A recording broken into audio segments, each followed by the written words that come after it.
Je voulais regarder tout gentiment un petit film d'horreur de T-West qui s'appelle X. Et je m'attendais pas à ce que ce soit une telle masterclass. Clairement. Salut tous amoureux Transit du cinéma, nous allons donc parler aujourd'hui du film d'horreur X. Donc réalisé par T-West, réalisé, écrit et produit par T-West. Un film où l'on suit donc une équipe... voilà, c'est une équipe de cinéma, on va dire ça comme ça. Ils font, on va dire... Pour être gentil, disons qu'ils font du cinéma pour adultes. Voilà, hein.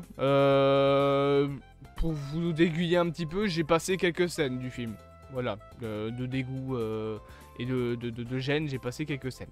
Mais bref, on suit donc une équipe de tournage de films de boule, au bout d'un moment, faut le dire comme ça, qui va donc aller au Texas, bien sûr, au Texas plutôt, dans une ferme tenue par deux vieux pour tourner leur fameuse séquence. Sauf que tout ça va très vite, entre guillemets, virer au meurtre et à l'horreur. C'est un film que je ne m'attendais pas du tout à aimer à ce point-là. Un film qui est clairement un hommage aux films des années 70 comme Massacre à la tronçonneuse, qu'on a traduit ainsi mais qui ont été en anglais, s'appelle The Texas Chainsaw Massacre. Donc le massacreur à la tronçonneuse du Texas. Raison pour laquelle X se passe au Texas dans une ferme. D'ailleurs la maison de X me fait beaucoup penser à la maison de Leatherface dans Massacre à la tronçonneuse. Donc voilà, c'est un film aussi où on va avoir un petit peu le même archétype de personnage, avec à chaque fois le groupe de jeunes, la blonde hystérique, la brune un petit peu solitaire, un petit peu prude, le copain de la prude qui essaye de la surprotéger, le personnage principal qui est un petit peu déconnecté de son monde, le black ou le noir, je sais pas comment vous dites ça, on s'en fout, qui de toute façon finira quand même par mourir parce que les noirs ça meurt toujours dans les films d'horreur. C'est même pas raciste pour le coup, c'est vrai. Dans les vieux films d'horreur, quand t'avais un personnage noir, il fallait toujours qu'il crève. Allez savoir pourquoi. Et bien évidemment, tu as le grand patron qui d'ailleurs, alors c'est un petit peu dégueulasse quand même dans l'archétype de personnage parce que Wayne, donc le copain du personnage de Mia Goth, qui est donc Maxine, pas Caulfield, pas Mayfield, juste Maxine Max. Donc Wayne, tout simplement, il sort donc avec Maxine, sauf que Wayne il a 46 ans et Maxine elle doit en avoir 28 tout de plus. Un petit peu dégueulasse, hein. Peut-être un petit peu trop vieux là pour le coup. Mais c'est un mec avec blindé d'argent, donc bien évidemment on va laisser tout passer parce que à l'époque, plein d'argent, tu fermais ta gueule. Et alors pour ça que dans les années 90, ça ne choquait personne d'avoir Alan Grant dont l'acteur avait 40 ans et Ellie Sattler dont l'actrice en avait à peine 20. Et vous allez voir, il y a une vingtaine d'années de différence entre l'acteur d'Alan Grant, Sam Neill, et Laura Dern qui joue Ellie Sattler. Voilà, mais bon, c'était d'autres époques, c'était d'autres mœurs, voilà. Mais j'aime beaucoup ce film, j'aime beaucoup les archétypes de personnages, comment est-ce qu'ils avancent. Juste, il y a un truc qui je trouve sort un petit peu de nulle part, c'est concernant le personnage de Lorraine, interprété donc par Jenna Ortega. C'est un de ses premiers rôles d'ailleurs, il me semble, de grande ampleur en tout cas, avec Scream, etc. C'est un de ses premiers grands rôles, étant donné que donc elle joue un personnage qui est très prude. On voit à un moment qu'elle a un collier, donc qu'elle est religieuse, etc. Donc ça veut dire pas de sekoussou avant le mariage, etc. Et pendant tout le film, on va lui montrer un certain dégoût quand elle est censée, parce que c'est la perchman de l'équipe, donc elle tient la perche. Sauf que du coup, elle est là pendant les scènes, un petit peu, voilà, les scènes un petit peu cocasses, j'ai envie de dire. Et du coup, tu montres bien qu'elle est dégoûtée par la chose. Et d'un coup, elle te sort, je veux faire une scène dans le film. Alors, autant je comprends le fait qu'elle veuille choquer son mec, autant ça sort de nulle part. Là, ça arrive comme un camion. Moi, j'étais alors... Quoi? Mais... Oh, au secours. Et au final, elle fait une scène dans le film, bien évidemment, mais bon, c'est un petit peu dégueulasse. Par contre, voilà, j'aime beaucoup le film aussi en termes de mise en scène.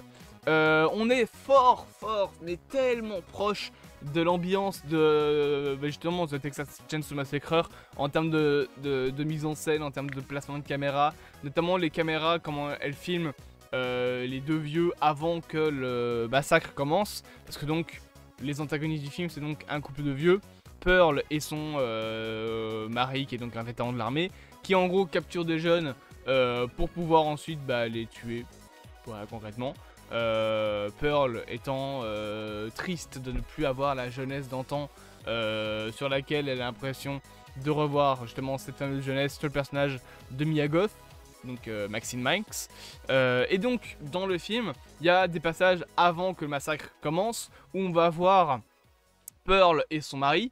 Et ils vont être filmés avec une caméra qui fait un zoom vers eux léger, un petit peu tremblant, avec une musique qui grésille, un petit peu comme les apparitions de Michael Myers dans les Halloween ou les apparitions de Jason dans les Vendredi 13, avec cette espèce de bruit qui grésille un petit peu. Voilà, c'est une ambiance très enfin pas stéréotypée, mais très typée années 70, mais que j'aime énormément. Il y a aussi un autre truc que j'adore, c'est certaines transitions du film.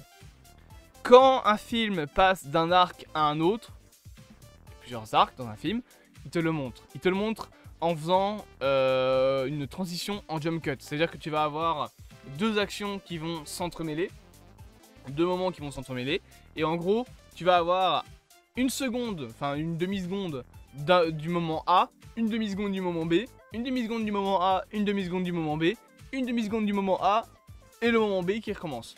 Et du coup, tu vas avoir une succession de jump cuts dans les deux passages, dans les deux plans, dans les deux séquences du film, qui vont ensuite permettre justement de faire la coordination entre deux scènes du film. C'est une manière plus, on va dire, inventive de faire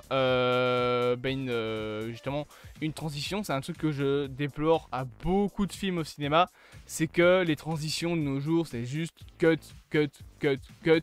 2-3 fois t'as des transitions un peu intéressantes. Là aussi t'as une autre type de transition qui est utilisée dans le film, où t'as une bande noire qui passe de la gauche à la droite de l'écran et qui donc fait un petit peu comme un rouleau qui passe la séquence B devant la séquence A, et donc on passe dans une nouvelle scène.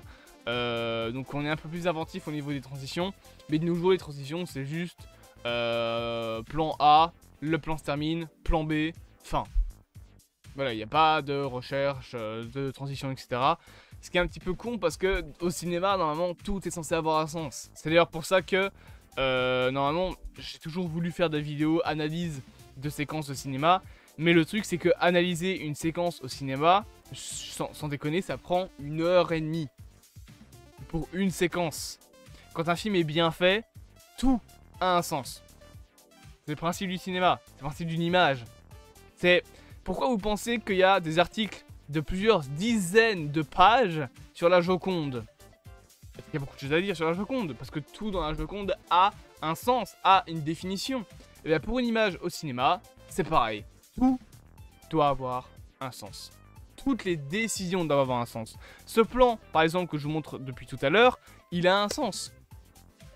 L'antagoniste est filmé en contre-plongée, on floute un petit peu le visage du protagoniste parce qu'elle n'est pas le sujet principal, elle est montrée dans une position de faiblesse, elle est quasi nue, sans protection, il fait nuit donc on a la lumière qui passe uniquement sur le sujet principal de l'image et donc qui l'éclaire d'une manière un petit peu extra-diégétique parce qu'on voit que la lumière passe par le bas de la fenêtre, sauf que c'est censé être la lumière de la lune, jamais de la vie ça fait cette luminosité là, donc voilà, tout a un sens.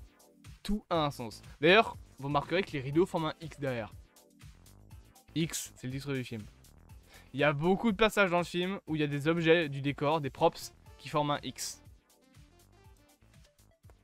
Moi, ce genre de petits détails, j'aime bien. Retenez ça si jamais vous voulez faire un film au cinéma, ou même si vous voulez faire un short qui fait quelques secondes. Tout a un sens. Alors tout doit pas avoir un sens ultra cherché, tous les objets que vous mettez dans votre décor doivent pas avoir une histoire, mais tout a un sens. Si vous posez un objet là, il doit y avoir une raison pour laquelle il est là. Est-ce que c'est un objet du décor? C'est suffisant comme raison. Mais parfois, essayez de chercher peut-être un peu plus.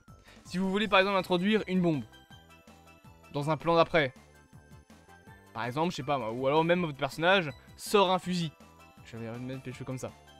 Genre il y a un face à face, et il doit se protéger en ayant un fusil. Faites pas en sorte qu'il le sort de là. Intégrez-le au plan avant. Soit vous faites un seul plan où on voit qu'il a un holster avec un flingue, soit vous mettez le flingue là. Il est introduit dès le début du plan. Vous pouvez le flouter pour pas trop qu'on le voie, mais il est introduit dès le début du plan. Comme ça, voilà, scène de dialogue, le fusil est là, un petit peu flou, et puis paf, il le sort et le spectateur comprend que ce qui était flouté, c'était une arme à feu. Tout a un sens. Faudrait qu'on en fasse un live, mais ça durerait longtemps. J'espère que cette vidéo vous aura plu, bien évidemment. N'hésitez pas à vous abonner, à partager, à liker et à commenter. Et on se dit à bientôt pour de prochaines aventures.